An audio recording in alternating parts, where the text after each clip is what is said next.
ஆண்டவராகிய இயேசு கிறிஸ்து நம்மிடத்தில் நமக்காக பிதாவினால் அனுப்பப்பட்டார். யார் யார் வாழ்க்கையிலே இயேசு வருகிறாரோ, அல்லது யார் யார் இயேசுவுக்கு தங்கள் வாழ்க்கையில இடம் கொடுக்கிறார்களோ, அவர்கள் வாழ்க்கையில கர்த்தர் என்னென்ன செய்கிறார் தெரியுமா? விடுதலை கொடுக்கிறார், ஆசீர்வதிக்கிறார். பொல்லாங்குகளிலிருந்து விலக்கி அவர்களை ஆசீர்வதிக்கும்படிக்கு தேவன் நம்மேல் வைத்த அன்பின் அடையாளம் இயேசு இந்த பூமியில இறங்கி வந்தது. என கேட்கிற அன்பு சகோதரா சகோதரி, ஆண்டவர் சொல்லுவார் அல்லவா, இதோ நான் வாசற்படியில் நின்று கதவை தட்டுகிறேன். ஒருவன் என் சத்தத்தை கேட்டு கதவை திறந்தால் நான் அவனிடத்தில் பிரவேசித்து அவனோடு கூட போஜனம் பண்ணுவேன் என்று.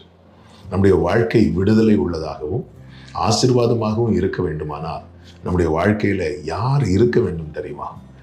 யார் கண்டிப்பாக இருக்க வேண்டும் தெரியுமா? ஆண்டவராகிய இயேசு கிறிஸ்து. அவர் இரட்சகர், பொல்லாங்குகளிலிருந்து விடுதலையாக்குகிறவர். எங்க இயேசு இருக்கிறாரோ அந்த இடத்துல எந்த ஒரு மனிதனும் கட்டப்பட்ட நிலையில இருக்கும்படி கர்த்தர் அனுமதிக்கவே மாட்டார்.